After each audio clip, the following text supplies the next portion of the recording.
Ready?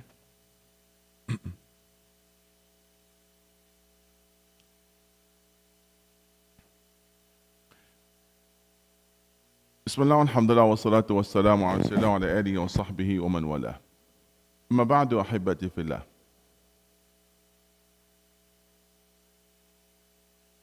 Today question: بما تزال النجاسة?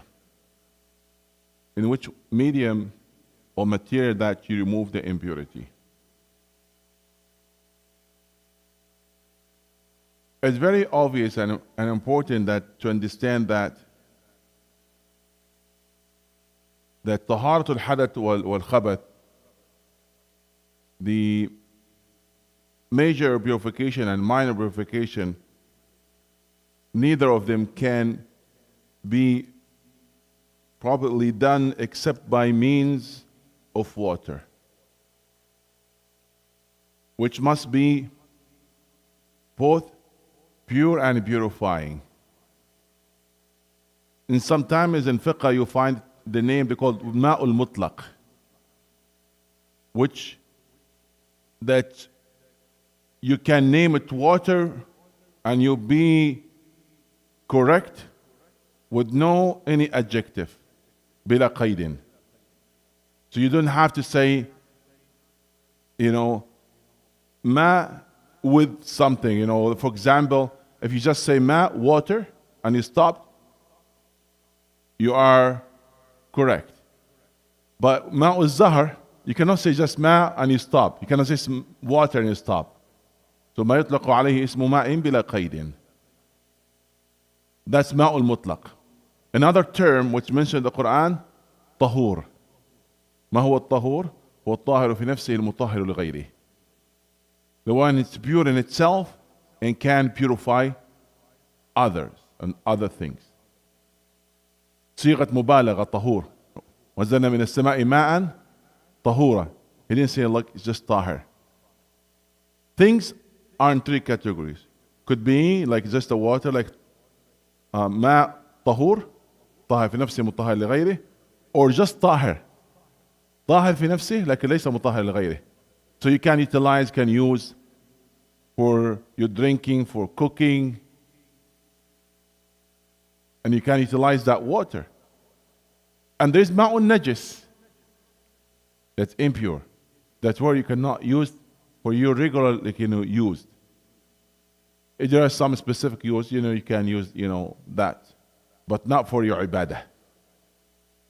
You get the point? So you cannot use for your ibadah, but in some particular use you can.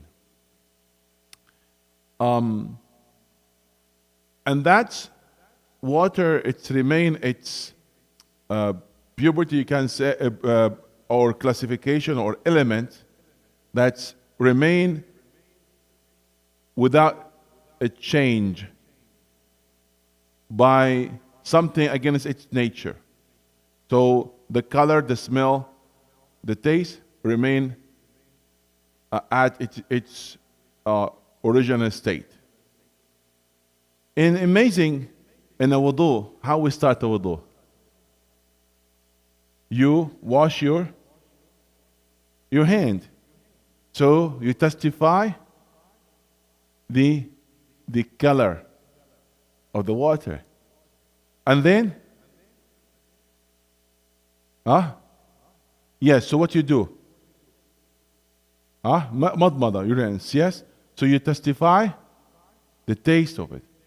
And then you make istinshaq. And you testify its smell. So before even starting the first obligatory in wudu, which washing your face, you are assured about this. And I said the change, it can be acceptable if it changed by something nature, as maybe sand, salt, leaves, sabakha, or whatever nature things that can be mixed with there, that's fine.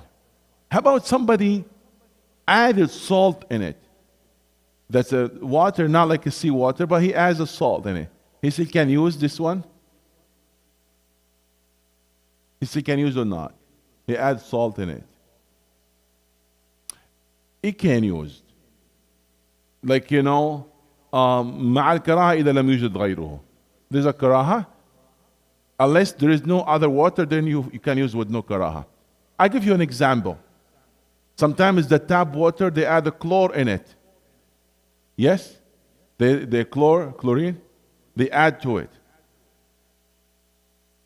They do that to kill germs, could be in other reasons. And even that was added, and it changes the classification, but it's still fine because it's found in nature that could be that was there. So you still can use that, for water. And many of the cities, actually, you can't even taste it, and it's very strong sometimes. Is that right? Yeah. Now, let's assume there's a water that was mixed with impurity, like urine, but does not change its classification. Can you use that water for wudu, for example, or not? It's mixed with impurity. Can you use that or not? So here we can say, if it's ma'un jarin,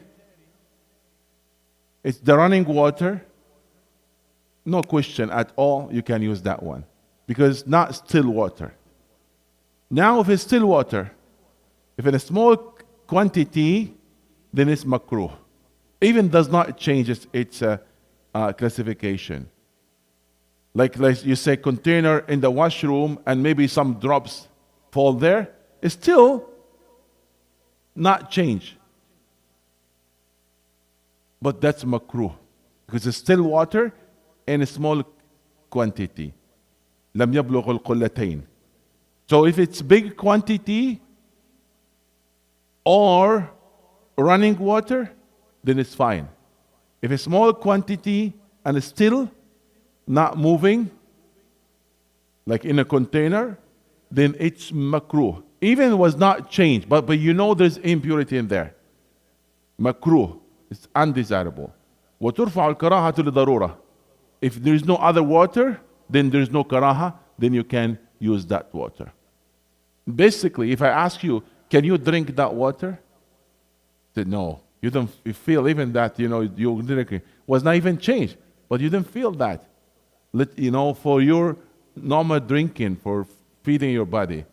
So, من باب أولى في العبادة. In العبادة, you should avoid that water if there is other alternative, but no other alternative, that's fine. Am I clear? There are many scenarios, there are many questions, but it's important to understand all of these rules. Somebody says, I'm opening the tap water and I'm okay with that. I don't need even to know all of those rules.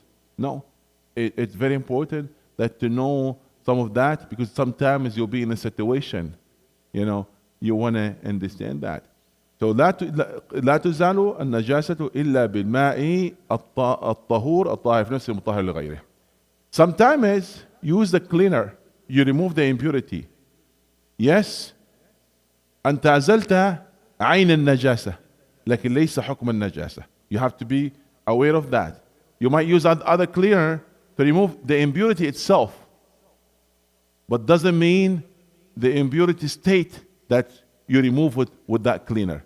The impurity state has to be removed by the pure water. That's it's as your ibadah. That apply for washing your cloth, washing your body, making wudu, and all of kind of ibadah. You have to be careful about this. When you make ghusl, for example, you have to make sure when you are rinsing, just rinse with the pure water, and at the time you make the intention that's your ghusl of janabah.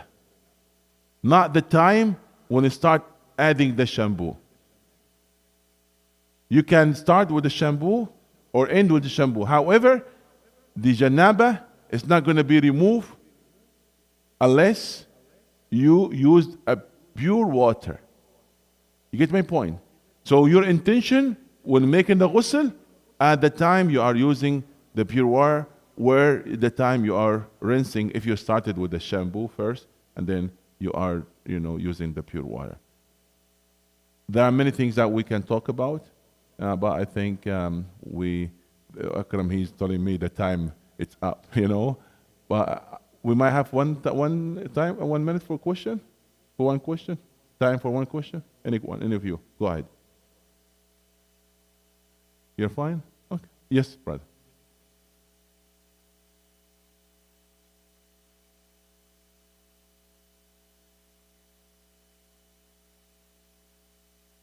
Oh, okay. So for the ghusl, the brother asked, is it fine? We're going to come to that, but just in order to honor your question, I will answer it. Is it okay just to cover your body with water, or you have to follow certain steps? Both are fine. So we have sighatu ijza and we have sighatu kamal.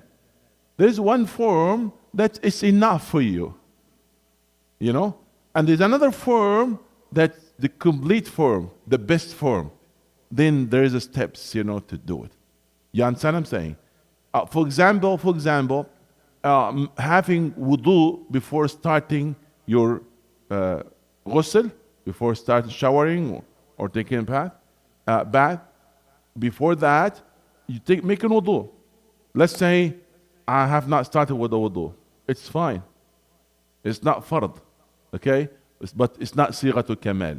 So we want to study, inshallah, both sighatul ijza wa sighatul kamal bidnai subhanahu wa ta'ala. But we're going to come to that in details. May Allah bless you all. And Allahumma alimna wa jahilna wa dhakkirna ma nasina wa faqana fi dina wa ja'alna bi ibadika as-salihin. Ameen.